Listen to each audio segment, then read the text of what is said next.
선지자 이사야의 글에 보라, 내가 내 사자를 내 앞에 보내노니 그가 내 길을 준비하리라. 광야에 외치는 자의 소리가 있어 이르되 너희는 주의 길을 준비하라. 그의 오실 길을 곧게 하라. 기록된 것과 같이 세례 요한이 광야에 이르러 죄 사함을 받게 하는 회개의 세례를 전파하니 온 유대 지방과 예루살렘 사람이 다 나아가 자기 죄를 자복하고 요단강에서 그에게 세례를 받더라. 요한은 낙타털 옷을 입고 허리에 가죽띠를 띠고 메뚜기와 석청을 먹더라. 그가 전파하여 이르되 나보다 능력 많으신 이가 내 뒤에 오시나니 나는 굽혀 그의 신발끈을 풀기도 감당하지 못하겠노라. 나는 너희에게 물로 세례를 베풀었거니와 그는 너희에게 성령으로 세례를 베푸시리라. 아멘. 우리는 세례라 적고 침례라 읽습니다. 그래서 우리는 침례로 보시면 되고요. 성경에도 오늘 자막도 침례로 좀 잘 부탁을 드리겠습니다. 오늘 제목이 길, 예수님을 따르는 제자의 여정이라고 함께 적어봤습니다. 사랑하는 여러분들, 사람의 어떤 생각이 바뀐다라는 것, 이게 쉬운 일일까요? 어려운 일일까요? 쉽지 않겠죠. 자기가 가는 길이 있는데 그 길을 돌이키거나 그 길을 바꾼다라는 것, 이게 쉬운 일일까요? 어려운 일일까요? 이제 생각을 하고 한번 대답을 해 주셔야 되는 겁니다. 옆에 계신 분들하고도 마찬가지인데, 그리고 또 어떤 시대의 흐름이 있는데 그런 흐름들 속에서 판단을 내려야 한다는 것, 이게 쉬울까요? 어려울까요? 쉽지 않습니다. 왜냐하면 어떤 판단을 내린다라는 것은 단순히 판단 그 이상의 일들이 생기기 때문에 그래요. 그 판단을 또 내가 또 책임져야 되지 않습니까? 요즘에 이제 뭐 가수분들 뭐 이렇게 어떤 오디션 같은 거 보면 그 되게 많은 사연들을 가지고 나오잖아요. 그런 분들은 자기의 갔던 길을 돌이킬 수도 없고 계속 가야 되는 그런 상황에 처할 때가 많죠. 그렇죠?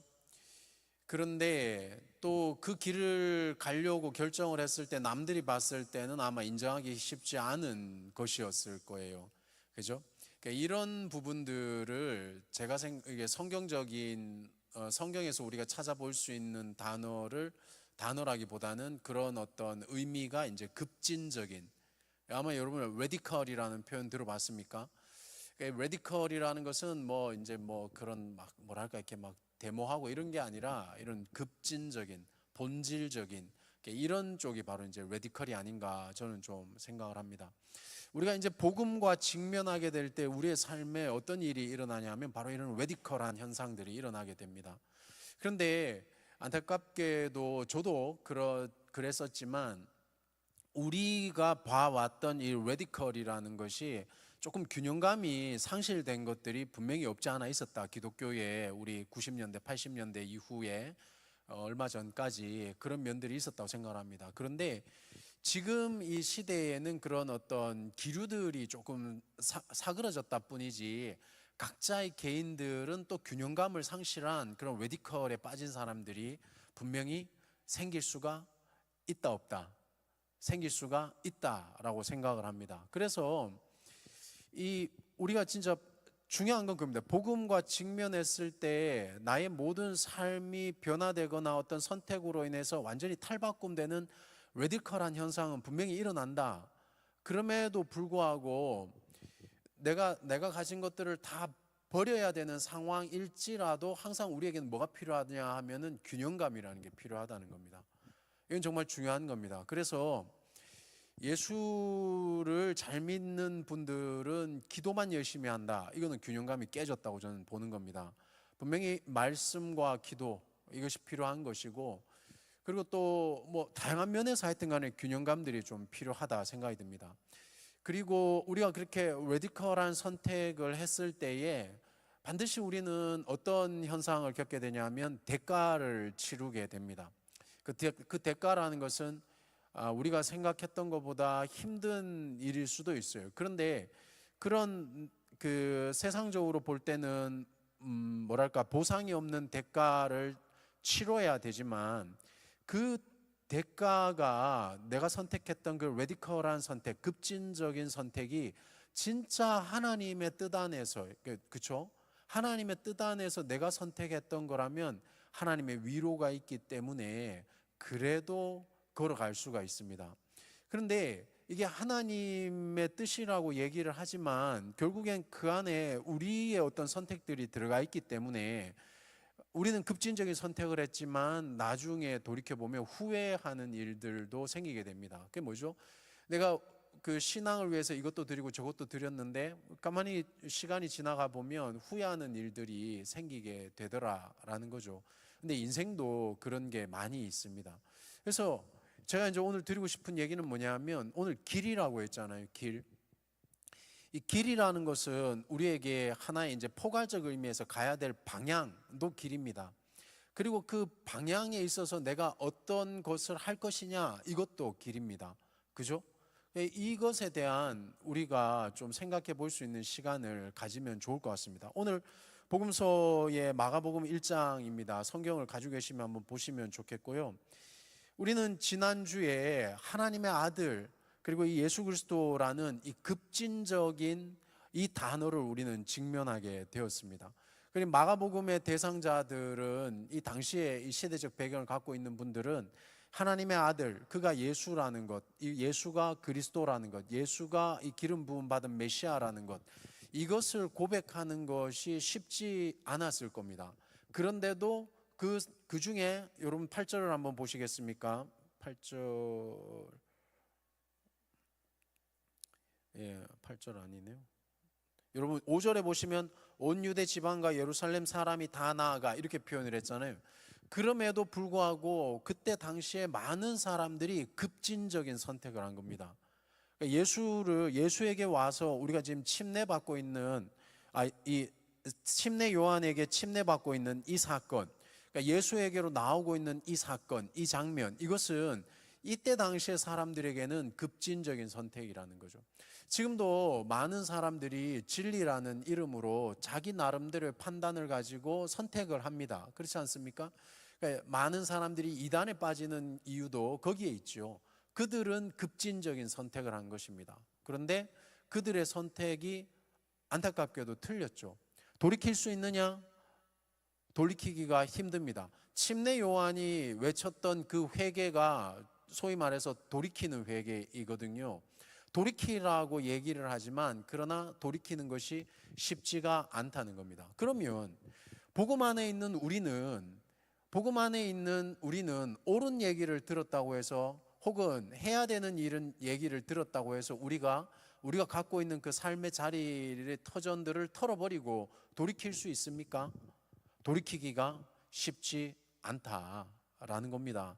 그래서 이러한 제가 말씀을 드리는 이유가 뭐냐 하면 우린 지금 오늘부터 보게 되는 이 본문의 말씀을 보면서 이것이 그냥 글자로만 적혀 있는 것이 아니라 실제로 내 삶 속에 이게 얼마나 쉽지 않은 일인가, 대단한 일인가, 나는 그것을 할 수 있는가라는 이런 정말 현실적이고 본질적이고 근본적인 물음을 던질 필요가 있다는 겁니다. 그래서 좋은 얘기 들었다라고 끝나고 돌아갈 문제가 아니라 내 삶 속에서 과연 나는 진리와 부딪혔을 때에 나는 그런 급진적인 선택으로 정말 주께로 돌아갈 수 있느냐, 침례 요한에 외쳤던 그 소리가 내 삶의 자리를 돌이킬 수 있느냐라는 게 오늘 길 속에서 우리가 한번 살펴봐야 되는 겁니다. 2절 한번 보시겠습니다. 선지자 이사야의 글에 보라, 내가 내 사자를 내 앞에 보내노니 그가 내 길을 준비하리라. 3절 같이 한번 읽어보겠습니다. 시작. 광야에 외치는 자의 소리가 있어 이르되 너희는 주의 길을 준비하라, 그의 오실 길을 곧게 하라. 기록된 것과 같이. 아멘입니다. 여러분 여기 2절에는 선지자 이사야의 글이라고 되어 있는데요, 이 2절에 보라 내가 내 사자를 내 앞에 보낸다고 되어 있는데 실제로 이 말씀은 말라기 3장 1절에 있는 말씀입니다. 그러면 이사야라고 하는 이 글은 3절의 글이거든요. 3절의 이 글귀는 이사야서 40장 3절에 있는 말씀입니다. 그러니까 2절과 3절은 지금 말라기 3장 1절과 이사야서 40장 3절이 같이 있는 게 더 정확하게 우리가 보고 있는 겁니다. 여러분, 말라기 말씀은 우리가 여기에 이 선지자 이사야의 글에 이렇게 말라기와 이사야 글이 되어 있는데요. 말라기는 어떤 특징이 있냐면 심판을 얘기하는 말씀이 이 말라기의 말씀인 겁니다. 심판에 대해서 얘기를 하고 있는데 3절에 보시면은 이사야서 40장 3절이잖아요. 이 이사야서의 이 40장 3절의 말씀은 구원에 대해서 얘기하고 있는 겁니다. 그러니까 지금 선지자 이사야의 글이라는 것은 심판과 동시에 우리에게 구원의 말씀을 주고 계신 거죠. 근데 이것이 실제로는 어떤 면에서는 연결이 되고 의미가 비슷할 수도 있겠다, 이런 생각이 들기도 합니다. 왜 그런지 한번 좀 살펴보도록 하겠습니다. 그런데 먼저 보라, 내가 내 사자를 어떻게 한다고요? 내 앞에 보내노니 그가 내 길을 준비하리라. 이제 대명사들을 보면 우리가 헷갈리잖아요. 먼저 내 사자를 내 앞에는 그 상대편을 얘기하는 거죠. 그는 누구죠? 내 사자죠. 내 사자가 너의 길을 준비한다, 이렇게 되어 있잖아요. 그래서 이 표현을 볼 때 침례 요한이 바로 여기 그가에 해당이 된다라고 보편적으로는 그렇게 해석이 되어지는 겁니다. 그러면 이 그가 어떤 길을 준비하십니까? 내 길을 준비하는 것, 하나님의 길을 준비한다 라고 이제 그렇게 이해를 하시면 됩니다. 어떤 하나님의 길 이전에 그 앞에 앞서서 외치는 자의 소리가 있다라는 거죠. 그래서 3절에 보니까 광야에 외치는 자의 소리가, 이제 이사야서에서는 그가 어떻게 표현이 되어지죠? 광야에 외치는 자의 소리로 표현이 되어지고 있습니다. 그 외치는 자의 소리가 뭐라고 얘기하는 겁니까? 너희는이라고 했으니까 너희는 누구예요? 듣는 어떤 청중을 얘기를 하는 거지 않습니까? 너희는 뭘 주면, 너희는 침례 요한일 수도 있고, 이것은 오늘날로 치면 우리 성도들일 수도 있습니다. 너희는 뭘 준비하라고요? 주의 길을 준비하라, 이렇게 표현한 겁니다. 여기에 길이라는 단어가 2절과 3절에 3번 나옵니다. 한 번은 호도스라는 단어를 쓰고 한 번은 트리부스라는 단어를 씁니다. 그러니까 3절 마지막에 보면 그의 오실 길을 곧게 하라, 요 길이 트리부스라는 단어고, 앞에 내 길을 준비하라, 광야에 외친 자의 소리가 있어서 너희는 주의 길을 준비하라고 했을 때 이것은 호도스라는 단어거든요. 그러면 같은 길이지만 용도가 달라 보이는 것을 우리가 단어 속에서 느낄 수가 있잖아요. 앞에서 얘기하는 이 단어는 제가 다양한 자료들을 찾아봤는데 이렇게 표현하면 어떨까 싶습니다. 여러분, 미션이 있고 비전이라는 단어가 있는데요. 이것은 제가 2년 전에 한번 강의를 했던 기억이 납니다. 그런데 이 미션과 비전이라는 것이 책마다 다 다르게 설명이 되어 있는 게 있어서 많이 헷갈려요. 그래서 제가 하는 표현도 뭐 정답이라기보다는 보편적으로 할 수 있는 얘기다라고 저는 얘기를 하고 싶은데, 근데 이게 맞는 것 같아요. 자, 한번 들어보시겠습니까? 미션을 우리는 어떻게 해석하냐 하면 사명이라고 표현을 하거든요. 사명이라는 것은 이게 조금 더 포괄적이고 추상적인 느낌이 오지요. 와야 됩니다. 안 와도 오면 됩니다. 온다 오고 있어요. 그렇죠? 그래서 이런 추상적이고 포괄적인 것은 하늘에서 내려오겠습니까? 땅에서 솟아 올라오겠습니까? 왠지 하늘에서 내려질 것 같은 그런 느낌 막 오지 않습니까? 그죠? 포괄적인, 느낌적인, 추상적인, 그게 어디서 온다고요? 하늘에서 오는 게 그게 바로 이제 미션인 겁니다. 그렇게 얘기하고 나니까 왠지 그런 것 같죠? 그런데 여러분, 그 미션을 성취하기 위해서 우리가 하늘에게 우리가 어떤 꿈을 품는 것을 뭐라고 표현을 하냐면 비전이라고 표현을 하는 겁니다. 눈에 보이지 아니하는 그 미션을 비주얼라이징 하는 것을 우리는 뭐라고 표현하냐? 비전, 이렇게 표현할 수가 있는 겁니다. 이게 막 사자 같은데 와 닿죠? 괜찮죠? 괜찮습니다. 이거 여러분도 한 책 한 100권 읽으면 이 정도는 다 할 수 있습니다. 근데 이게 왜 중요하냐면 많은 분들이 이 미션과 비전을 헷갈리지 않는다. 헷갈린다는 겁니다. 하나님께서 우리를 불렀을 때는 이거는 사명일까요? 미션일까요? 똑같은 얘기네. 미션일까요? 비전일까요? 미션일 가능성이 높죠. 우리가 대부분 직업을 놓고 기도하는 것은 미션일까요? 비전일까요? 비전에 가까울 수가 많단 말입니다. 그러면 여러분, 오늘날 살아가는데 여기에 좋은 직장 가진 분들도 많고 그렇겠지만 우리 직장이 평생 우리를 보장해 줄까요? 보장해 주지 않을까요? 보장하기가 쉽지 않다. 보장해 주는 분들은 하늘의 복을 받은 분들인 거죠. 그건 너무 좋은 겁니다.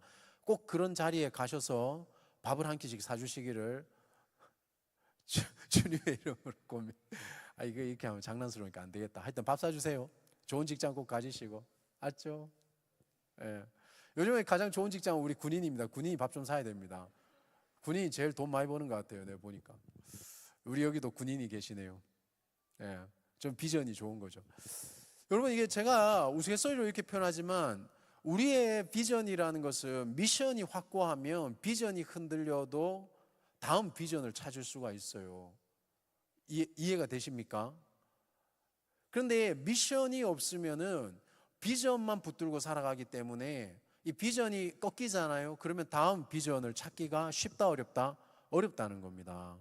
그래서 신앙도 마찬가지입니다. 왜 우리가 하나님을 만나야 되냐 하면 하나님을 영화롭게 하는 것이 미션이거든요.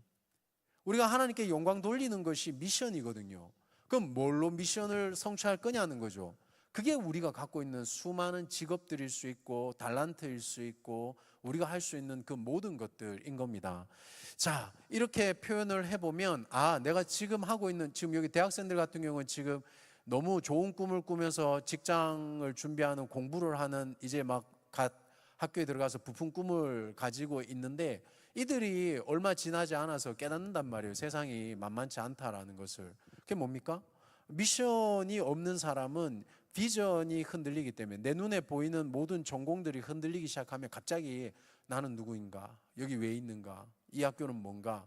그러면서 우리는 뭘 찾습니까? 이제 막 편입을 찾기 시작하는 겁니다. 재수를 찾기 시작하고 계속 헷갈리기 시작하는 거죠. 이러면 답이 있는가 없는가 이러거든요. 제가 하는 얘기는요, 거의 우리가 왜 표준편차도 놓고 보면 앞에 자르고 뒤에 자르고 중간 놓고 얘기하는 거 아닙니까? 제가 이게 많은 경험을 통해서 느낀 건데 완전히 관심 없는 사람 아니면 완전히 뛰어난 사람은 제 얘기에 보통 공감을 안 해요. 먹고 살 만한 얘기는 애들은 제 얘기 별로 공감 안 합니다. 그런데 현실에 있어서 진짜 이 뭐라고 표현해야 될까? 현실이 만만치 않은 친구들은 제가 하는 얘기가 이게 막 피부에 와닿을 정도가 아니라 막 세포가 끌어당깁니다, 이 얘기가.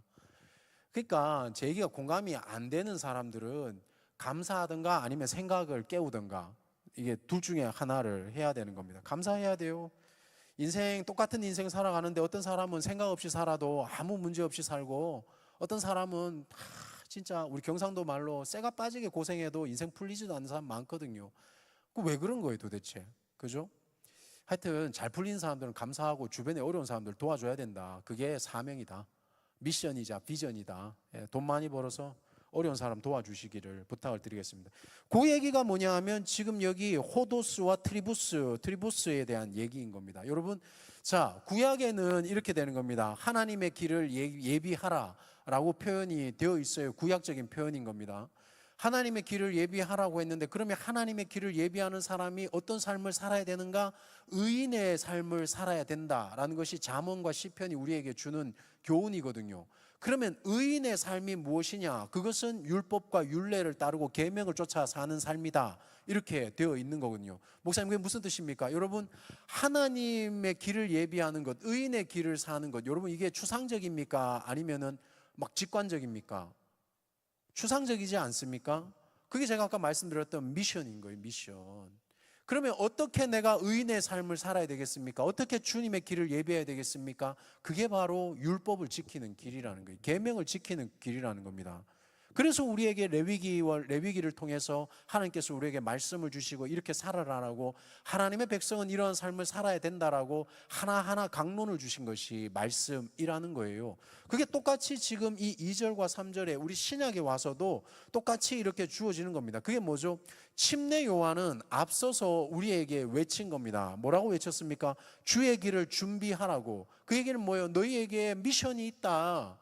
너희가 회개하고 돌이켜야 된다. 너희가 하나님께 돌아와야 된다. 그런데 어떻게 돌아가야 됩니까? 근데 여기서 두 가지가 필요한 거예요. 하나는 내가 돌이켜야 된다라는 각성이 먼저 일어나야지만이 소위 말해서 이 급진적인 자신의 삶에 돌이키는 이런 그 회개를 메타노이아라고 표현합니다. 메타노이아가 일어나기 시작하는 겁니다. 자기 삶 속에. 그렇죠? 똑같은 말씀, 어찌됐건 똑같은 자리에서 똑같은 말씀을 듣지만 그 누구도 메타노이아, 자기의 삶에 돌이킴이 없는 사람은 아무리 앞에 명제가 떨어져도 거기에 대해서 별로 반응이 없죠. 그렇죠?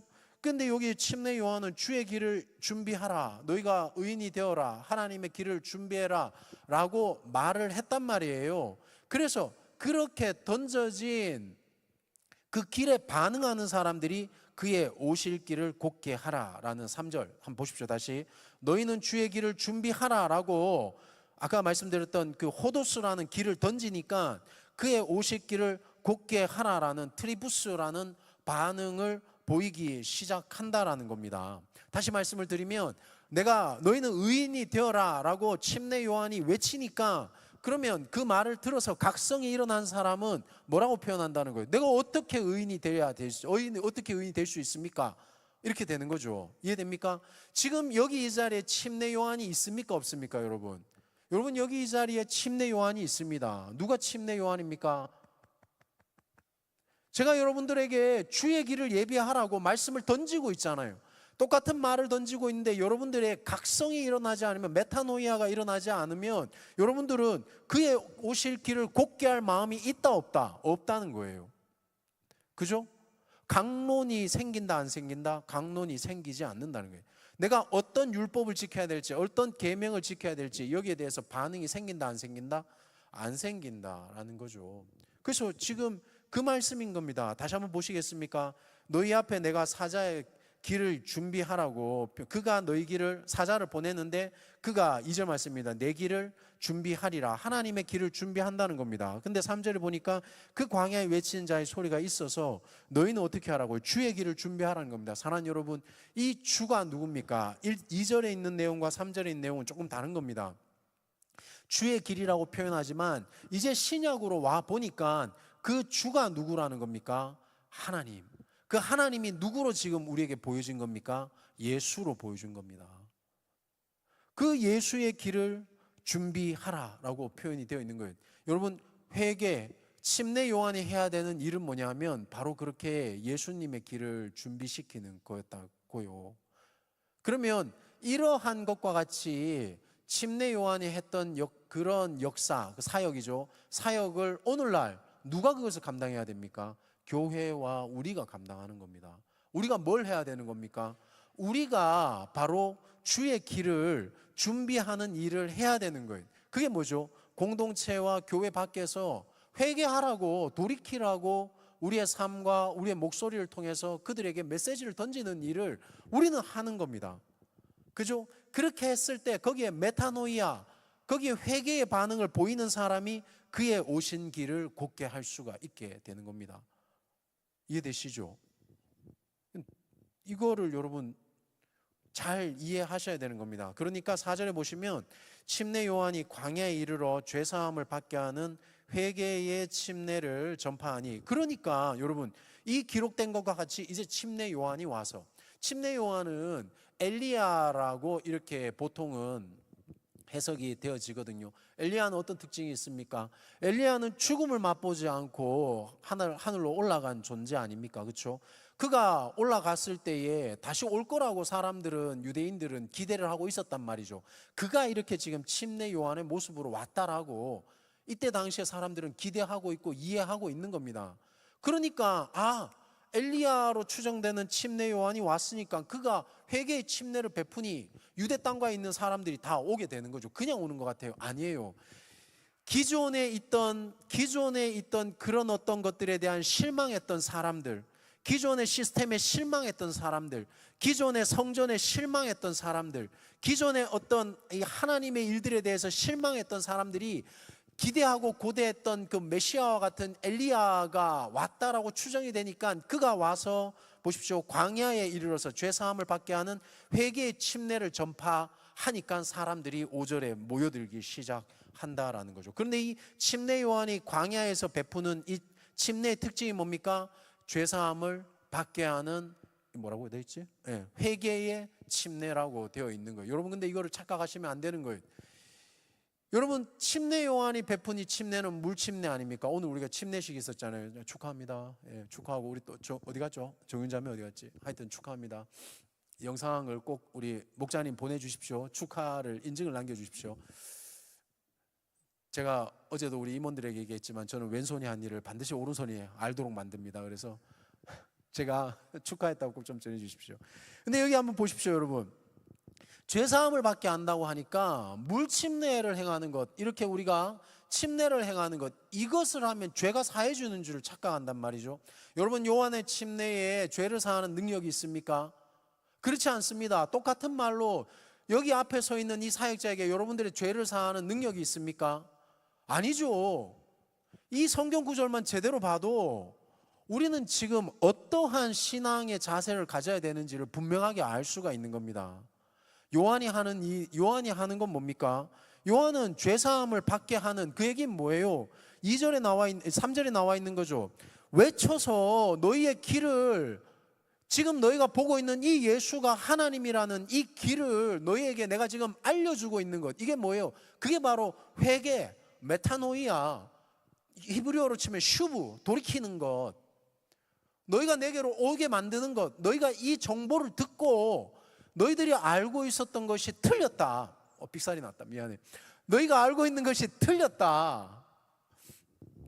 죄송합니다. 제가 어제 그저께 제가 지금 링게를 2대 마셨습니다. 이틀 연속으로. 삑사리가. 양해하고 들어주십시오.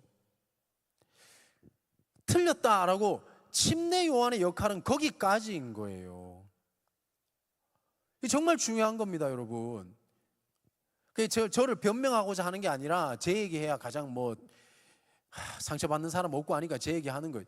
여러분들이 저 때문에 상처받았다, 그래서 신앙생활이 꼬그라졌다, 시험 들었다, 이거는 여러분들이 신앙생활 잘못하고 있는 거라는 거예요. 이 메시지와 그리고 이러한 내용을 제대로 안 사람이 3절 후반부에 보면 그의 오실 길을 곧게 안다 그랬잖아요. 회개해야 될 내용에 대해서 각성이 일어난 사람이, 그 사람이 자기가 그럼 내가 어떻게 해야 될까라고 주께로 돌이키게 되는 그 선택과 그 기로를 할 수 있게 된다. 기로에 서 있게 된다라는 거예요. 이해되시죠? 침례 요한에게 그 능력이 있는 게 아닌 겁니다, 여러분. 그럼 누구에게 능력이 있는 겁니까? 침례 요한이 이렇게 고백합니다. 6절 한번 보시겠습니까? 5절부터 6절까지입니다. 온 유대 지방과 예루살렘 사람이 다 나아가 자기 죄를 자복하고 요단강에서 그에게 침례를 받더라. 요한은 낙탈 옷을 입고 허리에 가죽띠를 띠고 메뚜기와 석청을 먹었더라.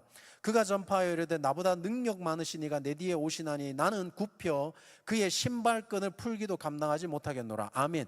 여러분, 5절을 한번 보시면 그래서 많은 사람들이 나와서 뭐 했습니까? 자기 죄를 자복했다, 이렇게 되어 있잖아요. 이게 우리로 하여금 이 본문을 해석하는데 좀 어렵게 되는 거죠. 침례 요한에게 능력이 있어서 사람들이 죄를 고백했냐는 겁니다. 아닙니다, 여러분. 메시아를 기다렸던 수많은 사람들, 더 이상 이러한 삶의 형태가 내 삶을 바꾸지 못한다라는 것에 기대감을 갖고, 어떤 좌절일 수도 있겠지, 그러한 삶에 문제감을 갖고 있던 사람이 침례 요한이 소위 말하는 트리거가 된 겁니다, 이게. 그래서 그의 그 말을 듣고 메타노이아가 일어나기 시작한 거죠. 여기 이 자리도 마찬가지입니다. 저는 그렇게 놀라운 거죠. 제가 특별하게 얘기한 거 아니잖아요. 그런데 어떤 사람은 이게 트리거가 돼서 주께로 돌아오는 일들이 일어난단 말이지. 그게 지금 여기 본문에서 말씀하고 있는 거예요. 그래서 그들이 나와서 어디에서 지금 침례를 받습니까? 요단강에서 침례를 받는데, 요한이 어떤 옷을 입었어요? 낙타 옷을 입었고 허리에는 가죽띠를 띠고 있고, 그가 먹는 음식은 뭡니까? 메뚜기와 석청인데 맛있겠다, 이게 아니고, 메뚜기와 석청이라는 것은 그만큼 빈약한 음식을 얘기하는 겁니다. 침례 요한이 입고 있던 이 옷이라는 것은 바로 현재 이 세속에서 입고 있는 옷과 다른 것이고, 침례 요한이 먹고 있는 음식은 일반적으로 먹는 음식과 다른 것이고, 그걸 나타내고 있는 거죠. 그 얘기는 뭡니까? 제자도에, 소위 말해서 예수를 따라가는 사람의 삶의 길은 이런 세속에서 쫓고 있는 이러한 삶의 모습들이나 먹는 것들과 즐기는 것들과는 다르다라는 것을 어떤 이미지적으로 침례 요한을 통해서 우리가 살펴볼 수가 있는 거죠. 그랬던 그가 전파해서 뭐라고 합니까? 나보다 능력 많으신 이가 내 뒤에 오시나니, 뭐라고 표현? 나는 굽혀서 그의 신발끈 풀기도 감당하지 못하겠다라고 스스로를 어떻게 얘기하는 겁니까? 겸손하게 표현하지만 실제로는 겸손하게 표현한 게 아니라 이건 겸손이 아닙니다. 사실인 거죠. 침례 요한은 자기의 주제를 정확하게 파악하고 있는 겁니다. 그러니 사역자가 됐건 누가 됐건 우리가 사역을 하면서 저도 그런 교만이 있을 수 있지 않겠습니까? 제가 여러분들이 뭐라고 이렇게 목장에서 막 말씀 나누고 은혜 받았다 이런 얘기하면 듣기 좋겠어요, 나쁘겠어요? 좋죠. 근데 거기에 말씀의 능력이 임하는 게 정상이지, 우리 목사님이 잘 가르쳐서 그러면 듣기는 좋겠지만 그것은 정국하니 주제를 제대로 파악 못하고 있는 거예요.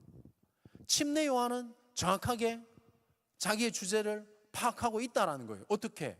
나는 그의 신발끈도 풀 수 없을 만큼 미천한 존재라는 거죠. The thongs of sandals I'm not, 뭐 어떻게 되는 거예요? I'm not worthy. 나는 가치가 없다라는 거예요. I stoop down, 내가 구부려서 그의 untied, 끈을 풀 수도 없을 만큼 그렇게 되어 있거든요. 나는 그것을, 그의 이 신발끈을 풀 능력도 없을 만큼 나는 그 존재가 아니다. 그 얘기는 뭡니까 여러분? 8절인 겁니다. 나는 너희에게 물로 침례를 베풀었거니와 그는 너희에게 성령으로 침례를 베푼다. 이렇게 표현해 주신 거예요. 그게 여기에서 벌써 차이가 딱 나는 겁니다. 그게 뭐죠? 분명하게 아는 거예요. 침례 요한은 내 역할은 너희들로 하여금 메타노이아, 지금 너희가 주의 길을 준비해야 될 때라는 것을 알려주는 것이 나의 역할이고, 이제 내 뒤에 오시는 이가 정말 너희들에게 뭘 준다? 성령의 침례를 주시는 이다. 그가 누군데? 예수다. 그가 누군데? 1절에 하나님의 아들이다. 그가 누군데? 예수다. 예수가 누군데? 그리스도시다. 그가 너희에게 뭘 주신다? 성령의 침례를 주신다. 사랑하는 여러분, 그렇기 때문에 좋은 목회자, 좋은 설교 따라서 신앙생활하고 있으면 여러분들은 회개해야 되는 겁니다. 여러분들은 예수를 믿어야 되는 거예요. 예수. 좋은 사역자, 좋은 교회에 거기에서 성령의 능력이 일어나는 것이 아니라 우리가 예수를 온전하게 믿으면 그 예수로 말미암아 우리에게 뭐가 일어나는 거예요? 성령의 능력이 일어나는 겁니다. 여기에 침례 요한은 성령을 받은 자로 우리가 추측할 수 있는 거죠. 왜 그렇습니까? 엘리야라고 표현이 되어지잖아요. 엘리야는 어떻게 되는 겁니까? 그는 죽음을 맛보지 않고 올라갔다고 아까 말씀드렸잖아요. 근데 엘리사가 엘리야에게 무슨 기도를 했습니까? 내가 당신과 같이 성령의 갑절의 영감을 달라고 표현을 했잖아요. 그러니까 구약적인 표현인 거거든요. 구약에서는 이렇게 뭔가 좀 특정적인 사람에게 마치 성령이 임하는 것 같은 그런 흔적이 나타나 있단 말이에요. 그런데 그가 지금 신약으로 넘어왔을 때 그렇게 추측되는 이 침례 요한이 성령을 받았을까라고 했을 때 받았지 않았을까라고 우리는 긍정적으로 해석할 수가 있겠죠. 그런데 성령을 주는 이는 아니잖아요. 성령을 주는 이는 누구란 말입니까? 분명히 나와 있잖아요. 예수가 나는 물로 세례 준다 그러잖아요. 나는 물로 침례를 준다고 하지 않습니까? 물 침례는 뭐라고요? 이것은 죄 사함을 받게 하는. 죄 사함은 뭐죠? 물 침례를 받았음으로 말미암아 죄 사함 받는 게 아니라, 물 침례는 이것은 기념이요 증표인 거죠. 오늘 우리 물에 들어갔다 나왔잖아요. 우리 어떻게 잘 들어갔다 나왔어요? 먹었어 안 먹었어요? 물 안 먹었어요? 잘했어요. 먹으면 안 됩니다. 그거 먹으면 죄가 갑절로 사해지겠어요? 이 침례는 여기에 주의 길을 준비하라는 말을 듣고 그의 오실 길을 곧게 하기 위해서 나를 드러내는 증표가 바로 침례인 거예요. 내가 예수 믿는다라는 것을 드러내는 의식이 침례인 거지, 물에 들어갔다 나왔다 해서 죄사함 받는 게 아니란 말이에요. 그 죄사함은 누가 주는 겁니까? 우리 예수 그리스도가 주시는. 예수 그리스도가 우리에게 무엇을 주십니까? 성령의 침례를 주시는 겁니다. 사랑하는 여러분, 그렇다면 여러분 성령을 받기 원하십니까? 예수님을 믿으셔야 되는 거예요. 예수님을 믿으셔야 되는 겁니다. 그리고 성령은 누가 주시는 겁니까? 예수께서 주시는 겁니다. 그러니까 어떤 면에서는 우리가 성령 충만함을 위해서 기도하는 것은 맞으나, 성령 충만함을 위해서 우리가 기도했다고 해서 그게 안 일어난다고 해서 그게 이상한 거다, 이상한 게 아니다? 이상한 게 아니다. 왜 그렇습니까? 성령의 충만이라는 것은, 성령의 능력이라는 것은, 이것은 크게는 두 가지인데, 하나는 소위 말해서 능력으로서의 성령인 것이고, 하나는 이 내주하심, 성품으로서의 성령 충만인 거거든요. 그러니까 예수 믿는 사람이 싸가지가 없다, 이건 이상한 거예요. 주의 보혈이 MBTI를 못 이긴다, 이건 이상한 거라고요. 이거는 나의 성격과 상관없이 우리가 공통된 선의를 행하기 위해서 함께 갈 수 있어야 되는 것, 이것이 주의 능력인 줄로 믿습니다. 믿으십니까? 그게 오늘 말씀이 우리에게 주시는 거죠. 사랑하는 여러분, 그래서 예수로 말미암아 우리에게, 예수를 믿음으로 말미암아 우리에게 주어지는 게 뭡니까? 이 바로 성령의 침례가 일어나는 건데, 제가 아까 설명을 드리다 마지막 설명을 드리는 겁니다. 예수를 영접하는 순간 우리에게 성령께서 내주하신다, 내주하지 아니하신다? 대답해 주십시오. 내주하신. 믿으십니까? 여기 지금 성령이 계신데 주여 성령을 주시옵소서 이러면 성령님이 난 뭐야? 이렇게 되는 거잖아 이게. 맞아 안 맞아? 우리 집에 엄마 아빠가 있는데 걷다 대고 엄마 아빠한테 아우씨 우리 엄마 아빠 딴 엄마 아빠 주십시오, 이게 말이 되냐 이거지 이게. 근데 그런 이 사람들이 많다 적다? 있다. 많은지는 모르겠지만 있다. 여러분, 성령은 우리가 예수를 영접했다면 계신 겁니다. 근데 이게 좀 뭐 이렇게 미지근 끌적지근한가 보죠, 이 성령이 계신 게. 근데 여러분, 이게 잘 생각하셔야 되는 겁니다. 그럼 성령께서 만일에 여러분들에게 정말 대단한 걸 요구하셨다, 메타노이아, 삶의 급진적 변화를 요구하셨다, 순종할 수는 있겠습니까? 예? 우리나라 3대 기업 중에 취업해가지고, 오늘 취업해가지고 하루, 아니 첫 월급 다 받아가지고 이제 이 뭐랄까 이제 이 달콤한 인생의 달콤함 맛봤어. 막 연봉이 1억이고 2억이고 막 이래. 근데 주님이 다음날 나타나가지고 이제 너의 능력을 확인했으니 너희 가진 것을 나에게 주도록 하고 너는 아프리카로 가도록 하여라. 그럼 말씀했어 여러분들에게. 어쩔 거요? 왜 대답을 안 하세요? 왜 대답을 안 하시냐고요? 우리가 얼마나 이기적으로 예수를 믿고 있는지 우리는 여러분 정말 겸손하고 객관적으로 판단을 해야 됩니다. 우리가 날뛰고 있고 펄쩍 뛰고 있는 이 모든 신앙들이 그렇게 대단하지가 않습니다. 실제로는 조금만 하나님께서 우리에게 정말 우리의 어떤 것을 요구하시면 줄 수 있습니까? 드릴 수 있습니까? 실제로는 우리가 이 현실에 있는 이 삶에 겸손하게 나는 이게 침례 요한의 수준이다, 이 정도로 인정해야 되는데 막 곧 죽을 것처럼 내가 막 곧 다 드릴 것처럼 벌쩍벌쩍 뛰다가 실제로는 하나님께서 이거 달라고 하는데 하나님 그거 안 되고 난 이거 드릴 수 있는데 이렇게 안 되면 그게 어떻게 급진적인 신앙생활이냐. 하나님이 원하시는 것은 하나님이 원하는 거를 달라고 하는데 내가 줄 수 있는 걸 주는 게 그게 어떻게 급진적이냐는, 그죠? 그래서 오늘 사랑하는 여러분, 이렇게 말씀을 읽으면서 한 가지 기억해야 될 게 뭐냐 하면, 이렇게 예수를 여기 지금 근데 2절부터 우리가 8절까지 같이 읽었는데 어려운 내용이 있었습니까? 아니면 여러분의 삶 속에 어떤 막 갑자기 예수 믿는 게 부담되고 막 이런 내용이 있었습니까? 그런데 실제로는 이것이 우리의 삶에는 급진적인 변화를 이 구절 속에 내포하고 있는 겁니다. 여러분, 지금 침례 요한이 어디에서 말씀을 선포하고 있습니까? 광야에서 선포하고 있잖아요, 그죠? 이 광야라는 곳은 이 구약적인 광야도 있고 신약적인 광야도 있지만 보편적으로 이 광야를 놓고 볼 때는 우리가 출애굽을 연상할 수가 있거든요. 이스라엘 백성들이 애굽에서 출해서 애굽을 해서 어디로 갔습니까? 광야로 갔잖아요. 물론 광야로 먼저 간 건 아니지만 하여튼 광야에 갔지 않습니까? 광야는 어떤 곳입니까? 광야는 척박한 곳이죠. 광야는 이게 정말 다 부족한 곳 아닙니까? 그죠? 부족한 곳이었죠. 물 때문에도 싸우기도 하고 뭐 먹을 것 때문에도 싸우기도 하고, 그렇잖아요. 언제든지 우리가 저쪽에는 고기가 있었는데 저쪽에는 뭐 풍성했는데 이랬던 곳이 광야 아닙니까? 그게 바로 그 척박했던 곳이 광야였는데, 실제로는 그 광야가 극단적으로 급진적으로 하나님을 만나고 하나님을 체험했던 곳이 어디입니까? 광야였던 거죠. 그 광야는 이게, 그래서 여러분 우리 사역자들 제발 좀 저 어디야 성지순례 좀 보내주십시오. 제가 가서 이게 광야 콧바람이라도 한번 쉬고 와서 광야 가면 말이지 낮에는 한 40도고 말이야 이렇게 좀 얘기를 해줄 텐데, 일단 제가 얘기하는 거는 전부 다 이렇게 글자와 영상을 통해서 드리는 정보입니까? 예, 아쉬움이 좀 있습니다. 생동감이 떨어지더라도 들어주십시오, 여러분.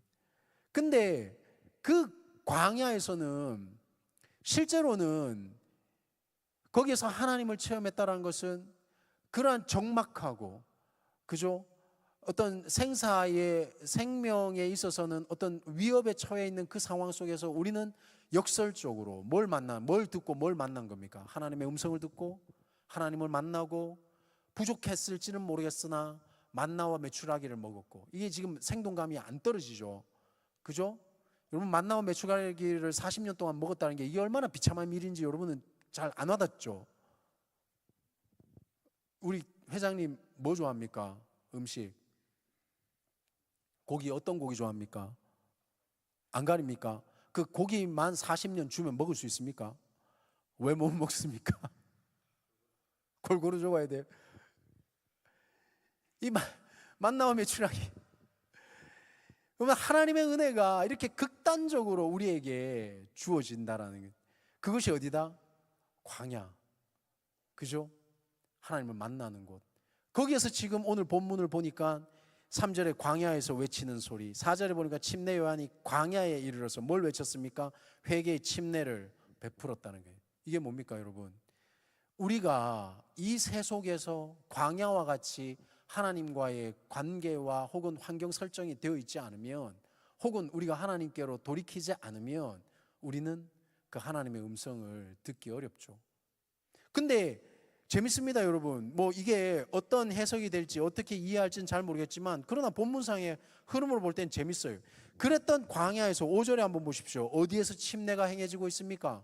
요단강에서 이루어지고 있잖아요. 그랬던 이스라엘 백성들이 하나님의 음성을 듣고 약속의 땅 가나안을 건널 때, 가나안으로 갈 때 어느 강을 건너갔습니까? 요단강을 건너서 갔지 않습니까? 그죠? 그 요단강에서 어떤 일이 일어났던 거예요? 침례가 일어났던 거예요. 죄 고백하는 역사가 일어난 겁니다. 하나님께로 돌이키는 이는 역사가 일어나는 겁니다. 그렇죠? 그렇게 스스로를 돌이켰을 때에, 그때 8절에 내려가면 어떻게 되는 거죠? 이제는 그때서에 가서 바로 예수님의 이 성령의 침례를 받게 되는 거죠. 사랑하는 여러분, 그래서 급진적인 겁니다. 왜 급진적인 겁니까? 침례를 받는다라는 것, 우리가 예수 그리스도를 영접한다라는 것은 실은 광야와 같이 우리의 삶을 단절시키는 거예요. 하나님과의 관계로 다른 것들을 단절시키고, 하나님의 이 세미한 음성을 듣는 것이 이게 광야와 같은 어떤 영적인 면에서는 그런 느낌이 아닐까 저는 좀 생각을 하는 거죠. 그렇죠? 급진적인 거죠. 그런데 거기에서 자신의 형식적인 이 침례의 형식이 아니라 이들이 그냥 단순히 그것을 위해서 침례를 받는 게 아니잖아요. 삶을 돌이키는 거죠. 이게 뭡니까? 우리가 주께로 돌이키는 회개하는 역사는 뭐예요? 내 내면이 바뀌어지는 거잖아요. 나의 사고관이 바뀌어지는 거잖아요. 나의 모든 것들이 전인격적으로 바뀌어지는 거잖아요. 이게 왜 급진적인 변화가 아니겠습니까? 너무 어려운 얘기입니다, 사랑하는 여러분. 우리가 왜, 저를 포함해서 우리 모두 다가 왜 이렇게 어려운가? 한 가지 뭐 예화를 들고 마치도록 하겠습니다. 그러나 지금 올라오지 마십시오. 제가 일단 눈 마주칠 때 올라오십시오. 예화를 들고. 반주하기 시작하면 제가 빨리 맞춰야 될 것 같아요. 뭐.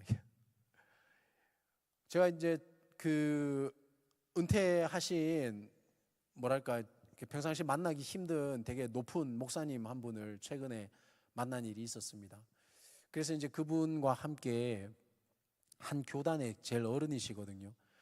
그러니까 그분과 함께 제가 이제 뭐 밥을 먹으면서 이렇게 대화를 했었는데, 역시 이제 어른은 다르죠. 이제 소고기를 사주셨습니다. 그래서 내가 감사한 마음으로, 그래서 이런저런 대화를 했습니다. 이런저런 대화를 했는데 그분이 저한테 그 말씀을 하셨어요. 이게 목사 안수를 받았다라는 것은 이거는 다른 얘기다. 목사 안수를 받았다라는 것은 더 이상 돌이킬 길이 없다라는 뜻이다. 목사 안수를 받았다라는 것은 이제 그 길에서 죽어야 되는 길이다. 이렇게 저한테 말씀하신 거예요. 소고기 먹으면서 고기가 막 넘어가겠어요? 사랑하는 여러분, 급진적인 일인 거예요. 우리가 예수를 믿는다라는 것은 똑같은 얘기입니다, 여러분. 예수를 믿는다라는 것은 돌이킬 곳이 없는 거예요. 그래서 급진적인 겁니다. 근데 저나 여러분들이나 왜 우리가 급진적인 신앙이 안 되느냐? 내가 하고 싶은 것을 하지 주께서 원하시는 것을 하지 않기 때문에 고민이 있고 우리는 급진적으로 바뀌지가 않는 거예요. 우리의 기도 제목들 다 우리가 원하는 것들이잖아요. 내가 원하고, 그죠? 내가 해보고 싶고, 내가 바라는 것들이잖아요. 주께서 원하시는 것에 대해서 우리가 반응 잘 안 하잖아요.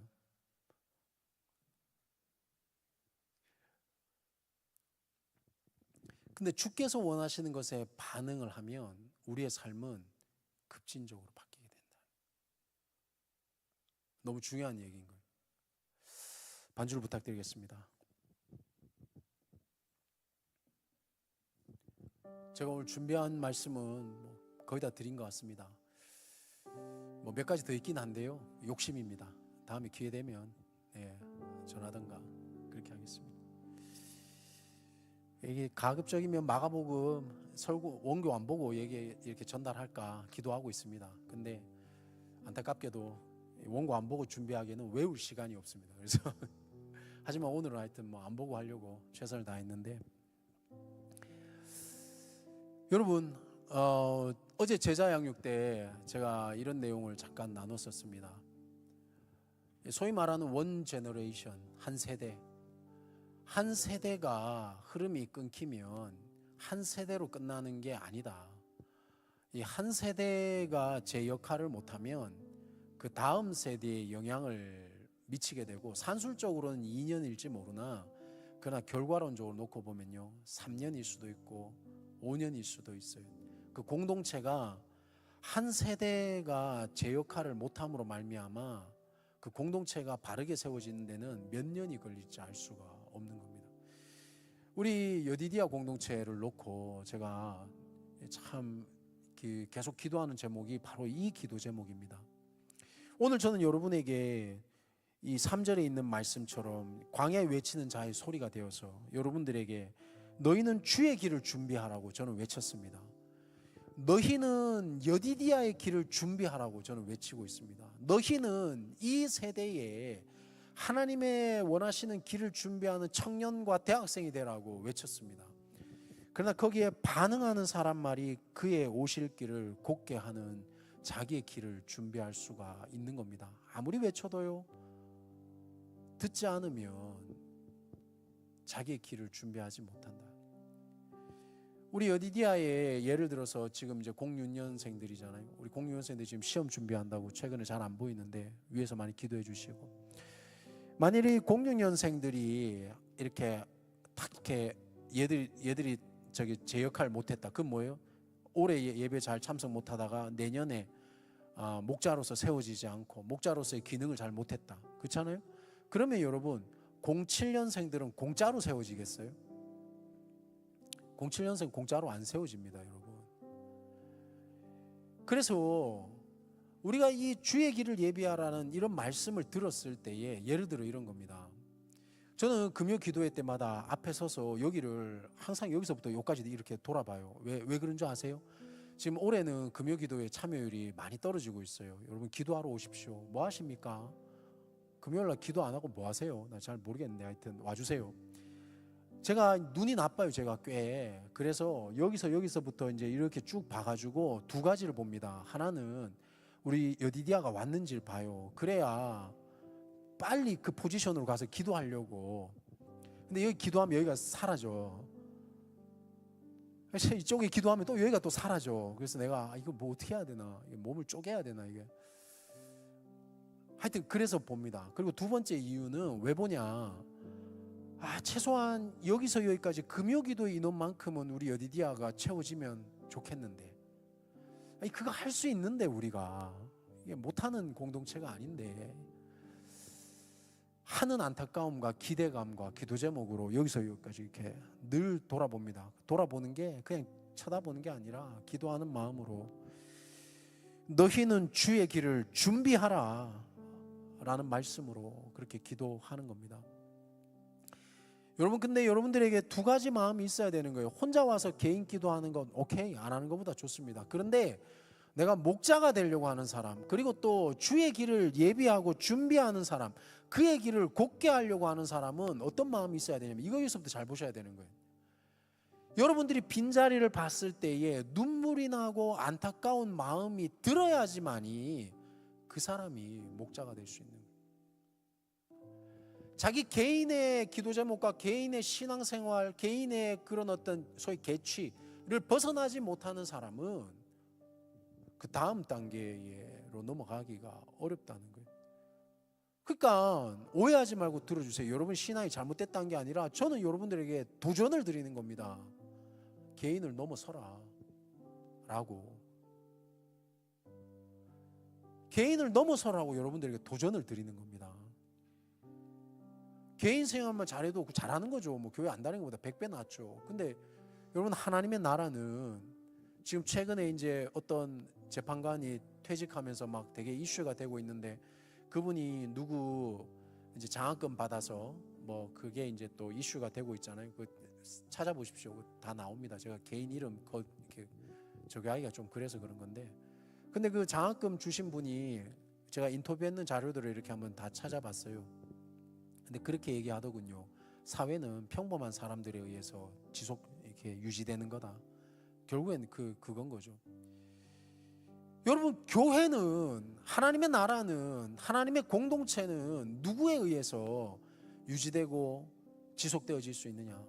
결국엔 공동체를 위해서 눈물을 흘릴 수 있고 내 지체를 볼 수 있고, 여기 나와 있는 것처럼 뭔진 모르겠지만 나에게 주어져 있는 길을 준비할 수 있는, 나에게만 머물러 있는 게 아니라 하나님의 나라를 위해서 내가 뭘 해야 될지, 내 사람을 위해서, 내 주변에 있는 사람과 내가 속해 있는 공동체를 위해서 내가 뭘 해야 될지 울 수 있는 그 평범한 사람, 이들 때문에 교회가 저는 유지된다 생각합니다. 그래서 여러분들이 장합니다. 여러분들이 대단한 일을 하고 있는 겁니다. 그런데 칭찬은 칭찬이고, 우리가 우리 주변에 보이지 않는 영혼들을 위해서 눈물을 흘릴 수 있어야 된다. 나하고 친한 사람, 나가 좋아하는 사람, 뭐 이런 사람들만 놓고 기도하는 게 아니라 관계없어도 우리 공동체에 보이지 않는 사람들을 위해서 기도할 수 있고 눈물을 흘릴 수 있어야 된다. 거기까지 나가줘야 된다는 거예요. 거기까지 나가줘야 되는 겁니다. 청년의 때에 이러한 신앙의 연단과 훈련 없이 그가 아무리 좋은 직장과 좋은 신분을 가진다 한들 개인의 그런 어떤 신앙을 벗어나기가 쉽지 않다는 거예요. 우리가 착각할 수가 있어요, 때로는.